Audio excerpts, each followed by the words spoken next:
Hello everybody and welcome, this is Common Cam, and today I'm going to be reviewing the first episode of Transformers EarthSpark, the brand new Nickelodeon Transformers series. It has just gone up on YouTube in the UK. I don't know if anyone else can actually watch it. I'll leave a link in the description to the actual video. But yeah, they just kind of surprised us with this one. They just threw it on YouTube. The UK specifically, maybe? I don't know. I thought that was just weird. We were originally going to be getting it last Saturday, but then it was pulled from schedule. So we don't know why they've just... I mean, they call it a sneak peek, like this is a full episode. We haven't got part 2, just part 1. I think the timing of the release is just kind of random. It's just kind of out of the blue, like, yeah. I mean, I'm awake. Of course I'm awake. I'm a nocturnal animal. I'm a vampire. Of course I'm going to be awake. But kids, which is what this show's targeted towards, yeah, they're going to be in bed now, Nickelodeon, Hasbro. So you kind of missed them there.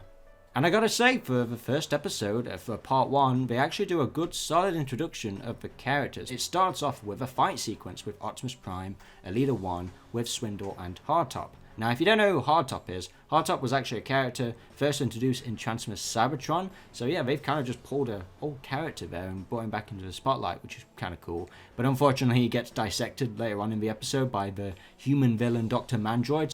So yeah, that didn't last long. But the main focus is, of course, the human characters with Robbie and Mo, and I actually really like them. I know, shocking. And they're not annoying characters. I feel like they give a great introduction to all the human characters, and especially with the parents, with Dot and Alex. And Dot has a little bit of history to her, the mother of Robbie and Mo, which I'll get into just a little bit later towards the end, because that's when her character really starts to kind of shine. We've got a confliction with Robbie, his character. He wants to live back in the city because they've recently moved to Witwicky. So yeah, that's what the town's called, Witwicky, a good nod to obviously Spike Witwicky from the G1 cartoon. And the fact that they started off with the Transformers instead of the human characters, I felt like was a smart move. I feel like this is a good introduction to all the characters, and it kind of just wants you wanting more, really. So I feel like the show did a good job with its first episode of just kind of like drawing you in. So I will give them definitely credit for that. I also want to give a credit about the music as well. I feel like nobody's really talked about the music in this series. Of course, there's more yet to hear, but the cave scene with the kids when they they give birth essentially to Twitch and Thrash, which is the whole symbol of this show, is that they're connected to these newborn on Earth Transformers, which is kind of like a fresh thing for the concept for them to actually be born on Earth. But it's not really explained why that cave is there, how it's not been found sooner. But we might have some sort of an explanation, because in the credits we have Quintus Prime, and it's like, wait, who was Quintus Prime? And it's the voice in the cave. And Quintus Prime is one of the 13 primes from the aligned continuity. So it's not just any ordinary Quintesson. So they're going down that route, so we'll have to just learn more about that over time.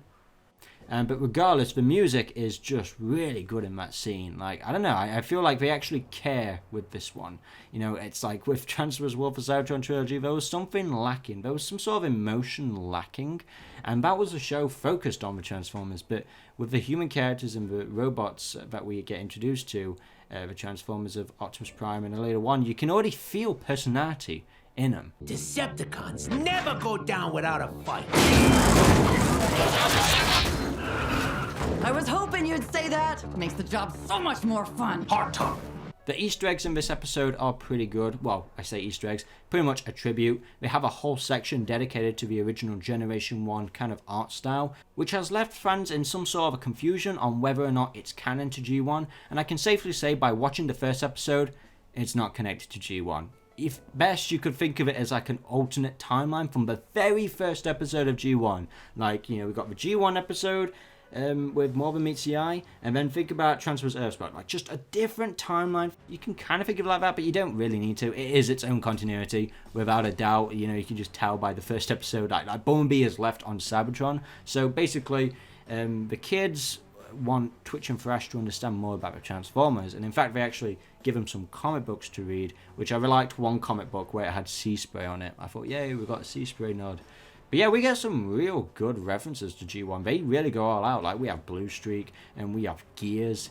Yeah, we got another show with Gears. Now, whether or not these characters are actually going to appear in the show, like Grimlock or Jazz, Gears, Blue Streak, any other else, we don't know. Probably, maybe some. I don't think Gears will, but I'm hoping.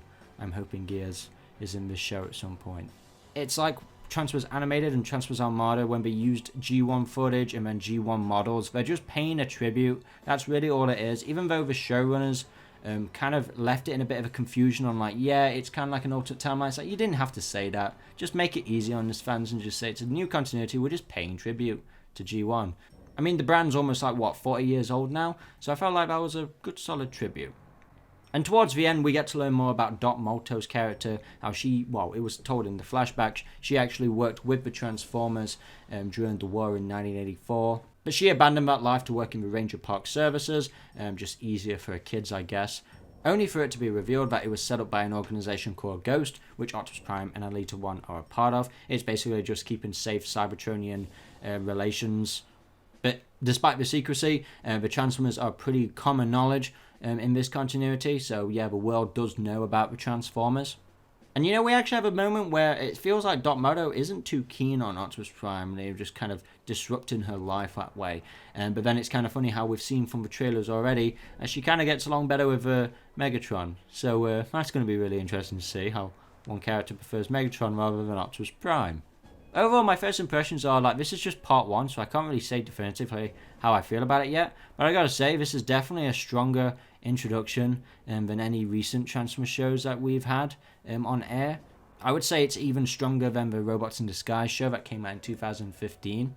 And this is like the first in-house production on a Transformers show, where they're using a lot of union voice actors. And I'll just briefly mention the voice acting.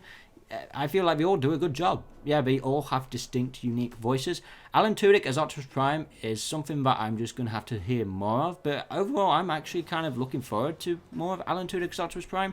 I didn't expect to hear the Peter Cullen voice when he spoke, which is refreshing. I felt like, oh, yeah, I feel like at some point I'm going to be like, oh, God, I just kind of want Peter Cullen back. But then hearing more of Alan Tudyk, I'm like, I want to hear more of him now just to kind of, get used to his Optimus Prime. I know some people are probably going to cross him off straight away, but I would say just give it a little bit more time. And hey, maybe there's more to him than meets the eye. Oh God, that was cringe. So there you have it, guys. That's my midnight review of Transformers EarthSpark Episode 1. Thanks, Nickelodeon. Though, to be fair, it doesn't matter. It's not like I was going to go to sleep anyway. I still don't know yet how I'm going to be doing these reviews, so I guess I'll just have to figure that out when we get to the next set of episodes, and you'll just know then by the upload. I am working on a big video at the minute, which I've already teased, so it's kind of like a bit of a disruption from that as well, but I'm going to try and balance it out where you'll get all the EarthSpark news and reviews, and then also that big video, and then also other stuff as well, like regarding to movies and stuff, because the marketing is supposed to be rolling out on that when it comes to this December.